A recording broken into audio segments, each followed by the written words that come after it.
J'aime ça, la chose municipale. Je trouve ça intéressant. Ça peut ressembler à un cube Rubik parce que c'est complexe, ça a plusieurs couleurs, ça a plusieurs facettes, des milliards d'agencements. Mais justement, c'est pour ça peut-être aussi que ça me passionne. Je peux juste pas m'empêcher d'en parler, puis tant qu'à en parler, pourquoi ne pas vous partager justement ces conversations? Puis plus je m'y intéresse, plus j'ai envie d'en savoir, puis j'espère vous contaminer un peu. Ici Corinna Bastiani. Bienvenue dans Corinna et la chose municipale. J'ai eu le bonheur de discuter revitalisation de centre-ville avec le Sorellois François Saint-Germain. Récemment, nous avons travaillé ensemble au sein du comité aviseur de relance du centre-ville de Sorel-Tracy. C'est des dossiers qu'il connaît bien, l'urbanisme et la revitalisation du Vieux-Sorel. Membre de l'Ordre des urbanistes du Québec, enseignant en urbanisme à l'UQAM, chef d'équipe en aménagement à la communauté métropolitaine de Montréal, François a aussi travaillé sur le plan de revitalisation du Vieux-Sorel remis en 2004 par le groupe Gauthier-Biancanamo-Bolduc. On va en parler justement, entre autres. Bonjour François. Bonjour. La revitalisation du centre-ville de Sorel-Tracy, c'est vraiment quelque chose qui te tient à cœur depuis longtemps? En fait, aussi loin que je peux me rappeler, ça m'a toujours intéressé. Je me souviens même enfant, dans les années 70, je partais à vélo, puis je me permettais de rêver au futur développement du centre-ville de Sorel. À l'époque, c'était Sorel uniquement, maintenant Sorel-Tracy. Et je me souviens très bien à l'endroit où il y a la pharmacie Brunet aujourd'hui. À l'époque, c'était un terrain vacant qui avait été laissé vacant par la démolition de l'ancien bureau de poste. Je me revois encore enfant à imaginer ce serait quoi la construction idéale sur ce terrain vacant-là. Donc, vous voyez que ça remonte à loin. Il y en a d'autres aujourd'hui, des terrains vacants dans le centre-ville. J'imagine que tu as des idées qui te passent par la tête aussi de temps en temps. Absolument. Je pense qu'il faut densifier de façon réparatrice. Je suis sûre que tu serais d'accord avec ça, je pense. En fait, les terrains vacants, c'est le signe d'un dépérissement d'un centre-ville. Donc, effectivement, il faut combler sa presse, ces terrains vacants-là. Tu as travaillé sur le plan, il s'appelait le plan de revitalisation du Vieux-Sorel, simplement. C'était le titre qui a été remis en 2004. C'est la Société de développement commercial qui était porteur à l'époque. Tu as assisté à toute la démarche qui avait été faite. Peux-tu nous en parler un peu? Absolument, tout à fait. Comme je suis sorellois, donc dans l'équipe de travail, c'est moi qui avais joué un des rôles les plus importants dans l'implication. Donc, pour ce plan de revitalisation-là, on avait organisé toute une série de rencontres et on avait mis ça sous le thème « Rendez-vous du Vieux-Sorel ». Donc, ça se faisait en 3 étapes. Il y avait des tables sectorielles thématiques.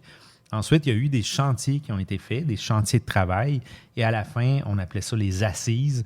Donc, il y avait une rencontre là, qui avait été organisée où tout le monde était convié. Ça se faisait au cégep de Sorel-Tracy. Une des premières choses qu'il fallait faire à l'époque, qui était suggérée, c'était avoir un comité de suivi de la revitalisation et se doter d'une vision. Pour toi, c'est important, une vision. Absolument. Puis ça, je le mentionne régulièrement, c'est qu'avant de poser des gestes, avant d'y aller à la pièce, il faut avoir une vision d'ensemble de ce qu'on veut. Donc, c'est important d'avoir une vision par rapport au centre-ville, par rapport à comment aborder ce gros chantier-là qui est la revitalisation d'un centre-ville. Il faut vraiment se positionner en amont de tout ça par une vision. Puis aujourd'hui, presque 20 ans plus tard, as-tu l'impression qu'on l'a trouvée, cette vision-là? Bien, en fait, selon moi, la vision n'a pas été développée, mais il y a eu quand même des gestes qui ont été posés. Il y a eu quand même des choses qu'on avait identifiées en 2003, en 2004. Qui ont été faits, je pense redonner une vocation au marché Richelieu, l'acquisition du quai numéro 2. Donc, il y a des choses comme ça, des gestes qui ont été posés, mais je pense que ça a été posé plus à la pièce? À la pièce et non pas en fonction d'une vision globale. Comment ça que tu nous parles du nouvel urbanisme? Parce que je pense que, justement, pour éviter de faire à la pièce, il faut utiliser les principes du nouvel urbanisme, je pense. Absolument. Donc, à la base, j'y reviens, c'est la vision. Donc, on commence avec une vision. Puis, car moi, je sens qu'il y a une belle opportunité actuellement. Il y a une belle porte ouverte, justement. Il y a une belle volonté de la part de la municipalité d'aller de l'avant dans la revitalisation du centre-ville. Puis, une vision, c'est pas nécessairement celle d'un élu. élu ou d'une élue. Oh, non. Ça important, prend une vision, ça prend une démarche là, par rapport à la vision. Donc, une démarche qui représente la volonté des élus, mais qui représente aussi la volonté de la population, la volonté des gens qui y habitent, la volonté des gens qui fréquentent le centre-ville, la volonté des gens qui font affaire au centre-ville. Donc, ça prend une volonté de tout le monde. Donc, ça prend une démarche ouverte pour établir la vision. Donc, une démarche qui va faire appel à l'urbanisme participatif, qui va faire en sorte que les gens vont participer à la détermination d'une vision pour avoir un centre-ville qui leur ressemble. Pour revenir au principe du nouvel urbanisme, il y a un principe de base qui est la marchabilité. Donc, un centre-ville, pour qu'il soit agréable, pour qu'il soit fonctionnel, il faut qu'il soit marchable à la base. Donc, il faut qu'on soit capable de pouvoir se déplacer, d'avoir accès à différents commerces, mais à pied, via le transport actif. On a souvent entendu parler de la ville 15 minutes, la ville 10 minutes. Oui, donc, le quartier 15 minutes. Le quartier 15 minutes. Donc, Paris, la ville de Paris a adopté ces principes-là.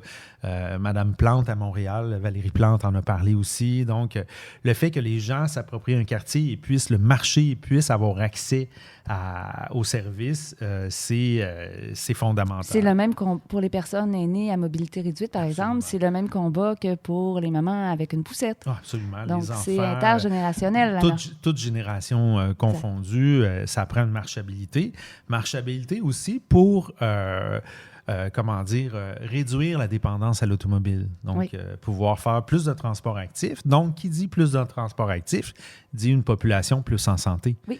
Donc, moins de problèmes cardiovasculaires, moins d'obésité, les gens plus en forme. Donc, la santé de la population est rattachée aussi à ça. Il y a aussi la connectivité. Donc, de faire en sorte que le centre-ville, c'est une chose, mais il faut qu'il soit connecté avec les quartiers adjacents, il faut qu'il soit accessible. Que ce soit facile de s'y rendre, puis les portes d'entrée de ce centre-ville-là sont importantes là-dedans. Facile de s'y rendre, facile d'en sortir. Donc, il y a une accessibilité avec l'ensemble de la ville au complet. Il y a aussi la mixité d'usage. Donc, on ne veut pas un quartier qui est uniquement commercial. Donc, ça prend des gens qui y habitent. Oui. Donc, ça prend du résidentiel. Ça prend du commercial, bien sûr. Ça prend aussi des services publics. Ça prend aussi des institutions. On en a quand même encore au centre-ville. On est chanceux de ça. Là. On a la chance d'avoir une structure de centre-ville. Un palais de justice, historique, une SAQ. un peu comme toutes les autres villes, comme Saint-Hyacinthe, comme Drummondville, où il y avait à l'époque une concentration de ces services-là. Oui. Mais avec le temps, il y a un effritement de ces services-là. Puis on l'a vu à Sorel. Moi, je cite souvent, puis il n'y a pas uniquement à Sorel, là, mais l'exemple de la SAQ. Donc, dans le centre-ville de Sorel, Tracy, il n'y a plus de SAQ. Donc, la SAQ est dans un quartier périphérique, accessible uniquement en voiture. Augmenter les commerces de destination. Absolument. Donc, un centre-ville, pour que sa fonction de chef-lieu soit renforcée, ça prend une mixité d'usage. Et je reviens sur le résidentiel, ça prend des gens qui y habitent. Donc, c'est bon d'avoir des services, d'avoir des commerces, mais ça prend des gens qui en ont fait un milieu de vie, qui y vivent. Mais il y a aussi des conflits d'usage. Quand on y habite, il faut que le milieu de vie soit agréable. Absolument. Donc, il y a ça aussi, il faut faire attention. C'est un autre des principes de base en urbanisme, c'est d'avoir une cohabitation harmonieuse des usages. Donc, il y a des usages entre eux mais habituellement, le commercial et le résidentiel, ça côtoie assez bien. Le commercial et l'institutionnel ou le résidentiel et l'institutionnel, ça se côtoie assez bien. Là où parfois on peut avoir des problèmes de cohabitation, c'est avec l'industriel. Donc, l'industriel et le résidentiel, c'est pas toujours des bons voisins. Si on veut. Un autre élément qui est important, puis je vous dirais que c'est aussi rattaché à la fierté d'y habiter, la fierté d'avoir un centre-ville où on a une architecture de qualité. Donc là, ça fait référence aussi à la protection du patrimoine, mais d'avoir un souci du design urbain qui fait en sorte qu'on est fier de dire que le centre-ville est beau. Tu y crois, toi, que le beau peut rendre heureux? Absolument, absolument. Puis on voit visiter n'importe quelle ville, puis vous allez vous ramasser à des endroits où vous allez wow, c'est donc bien beau ici. Contrairement au fait que l'urbanisme peut être aussi criminogène si les lieux sont abandonnés. Plus on est fier d'un endroit, plus on va l'entretenir et plus on va le fréquenter. Donc, moins il y a de risques d'avoir des des événements plus tristes, comme tu mentionnes. Mais le côté esthétique, le côté beauté, c'est représentatif de la fierté qu'on y accorde. Oui. Donc, il faut être fier de notre centre-ville, il faut le faire visiter. De l'amour qu'on y accorde. Absolument, c'est une relation. Oui. Donc, mais ça prend aussi un sentiment d'appartenance. Donc, faut qu'on soit fier de notre centre-ville, mais il faut qu'on se l'approprie. Il faut que ça soit notre centre-ville. Donc, ça, c'est important. L'échelle humaine, Oui. donc ça aussi, c'est un élément important. On a beau faire des gros édifices, on peut se promener dans certains quartiers à Montréal où c'est plus froid. Donc, c'est important de garder le principe de l'échelle humaine, garder les vitrines, garder l'échange entre le passant et l'intérieur du bâtiment, éviter les murs aveugles, éviter le fait qu'on... Les murs aveugles, ça, c'est quand il n'y a pas de fenêtre, c'est bien ça? Exact, c'est ça. C'est un mur où il n'y a pas d'ouverture, donc c'est un mur aveugle. Donc, éviter ce genre d'éléments-là.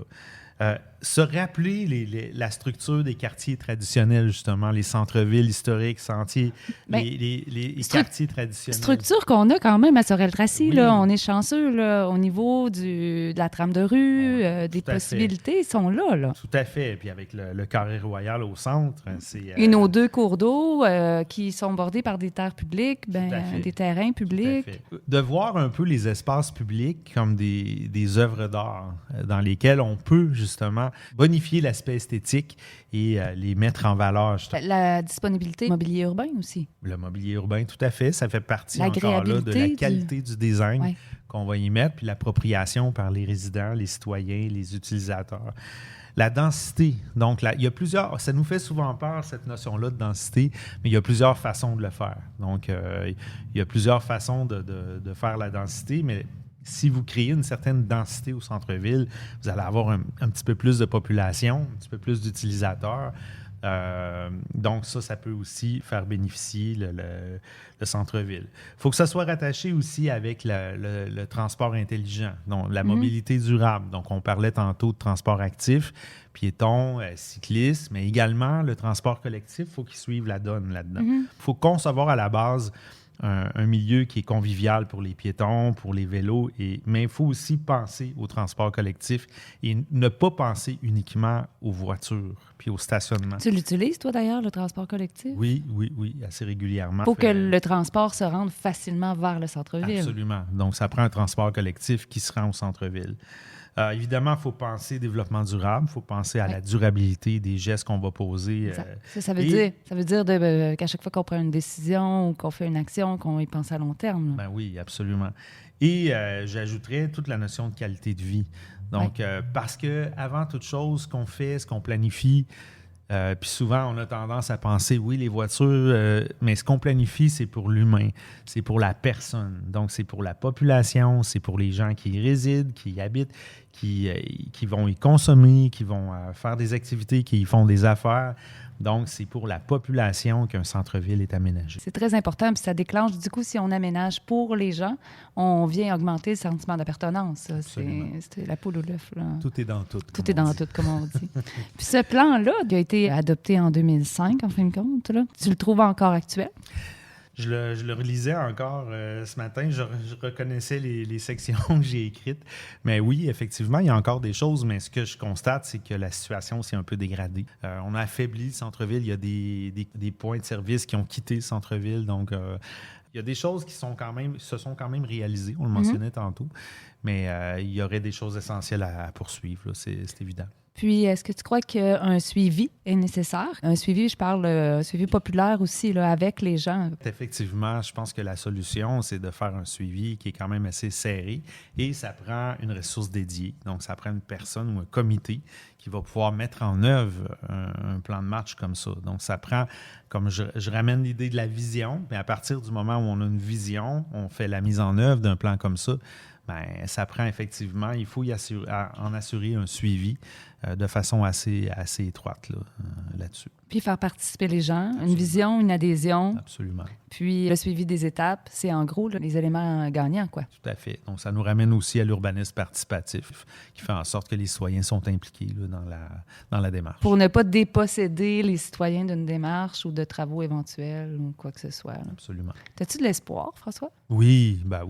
Juste le fait que la Ville a mis un certain montant, donc je pense qu'à ma connaissance, c'est la première fois qu'il y a autant d'argent. Là, Tout à fait, là, qui c'est est alloué vraiment... au Oui. centre-ville. Moi, j'ai vu ça de façon très, très favorable. Là. Je pense qu'il y a une volonté d'aller de l'avant là, du côté de la Ville. Donc, moi, ça me rassure. Donc, je pense que la Ville a compris l'urgence d'agir au niveau de son centre-ville. Donc, oui, effectivement, il y a de l'espoir. Est-ce que tu as un message d'espoir, justement, à donner? En fait, en urbanisme, c'est toujours des choses à long terme. On se projette toujours dans quelques années. Ouais. Je suis habitué là, d'avoir une vision à long terme. Donc, il faut effectivement faire preuve de patience. Les choses ne se changent pas de façon immédiate. Donc, ça prend... Mais moi, je sens qu'il y a un bon virage qui se fait actuellement. Donc, c'est intéressant là où on s'en va. Oui, j'ai de l'espoir. Un centre-ville prospère et au bord de l'eau. Oui. En tout cas, c'est ce qu'on va se souhaiter. Tout à fait. Merci. Merci. Au revoir. Au revoir. Des démarches de revitalisation, il y en a partout en province. François Saint-Germain vient nous livrer les éléments gagnants d'une réussite. J'espère que chez nous, les démarches actuelles porteront fruit.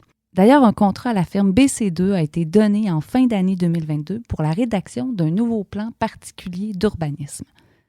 C'est quoi ça, un plan particulier d'urbanisme, un PPU? On s'en reparle bientôt. Merci d'écouter, de partager, de me contacter.